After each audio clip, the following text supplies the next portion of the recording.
Israel और Hamas के बीच युद्ध विराम समझौता चल रहा है। इस समझौते का पहला चरण पूरा हो चुका है। इसके बाद दूसरे चरण को लेकर तमाम कयास लगाए जा रहे थे कि क्या ये समझौता होगा या नहीं, क्योंकि एक ओर इसराइल और हमास एक दूसरे पर युद्ध विराम समझौते के उल्लंघन का आरोप लगाते रहे हैं, तो दूसरी ओर अमेरिका भी हमास को धमकी देता रहा है। इसराइल ने दूसरे फेज की बातचीत को लेकर स्थिति स्पष्ट नहीं की थी, लेकिन अब इसराइल एक तरह से बैकफुट पर आ गया है। इसराइल दूसरे फेज की बातचीत के लिए अपने वफद यानी प्रतिनिधिमंडल को कतर की राजधानी दोहा भेजने का उन्होंने ऐलान किया है। दूसरी ओर हमास ने भी समझौते पर आगे बढ़ने की बात कही है। इसराइल ने कहा कि वो गजा में युद्ध विराम और बंधकों की हैंडओवर प्रक्रिया के मामले में वार्ता को आगे बढ़ाने के लिए सोमवार को कतर की राजधानी दोहा में एक प्रतिनिधिमंडल भेजेगा। हमास का कहना है कि युद्ध विराम के दूसरे चरण पर वार्ता शुरू करने के लिए ये सकारात्मक संकेत है। हमास के प्रतिनिधियों ने मिस्र की राजधानी काहिरा में मध्यस्थों से मुलाकात की, जिसमें गजा में बिना किसी प्रतिबंध या शर्त के मानवीय सहायता की आवश्यकता पर जोर दिया गया।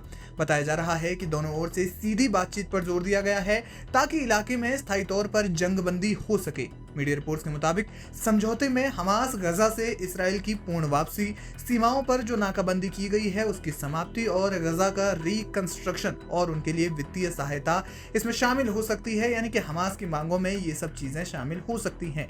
हालांकि इसराइल पहले से लगातार ये कह रहा था कि वो युद्ध विराम समझौते के पहले चरण को अप्रैल के मध्य तक बढ़ाना चाहता है। इस दौरान इसराइल ने गजा में मानवीय सहायता पर भी रोक लगाई ताकि कई बिंदुओं पर हमास पर ज्यादा दबाव बनाया जा सके, लेकिन नतीजा कुछ खास नहीं निकला और अंत में अब उन्हें बातचीत के लिए एक टेबल पर आना पड़ रहा है। आपको बता दें कि युद्ध विराम के पहले चरण में हमास ने 25 बंधकों को रिहा किया और साथ ही जंग के दौरान उनकी कैद में मारे गए कई बंधकों में से 8 बंधकों के शव उन्होंने रेड क्रॉस को सौंपे।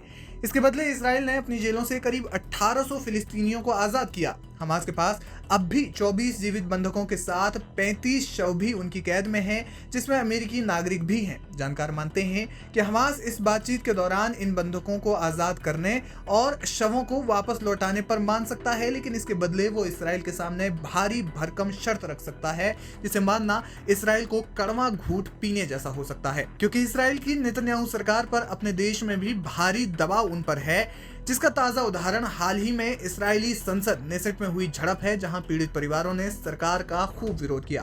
बहरहाल देखना यह होगा कि इस दूसरी चरण की बातचीत में क्या कुछ निकलकर सामने आता है।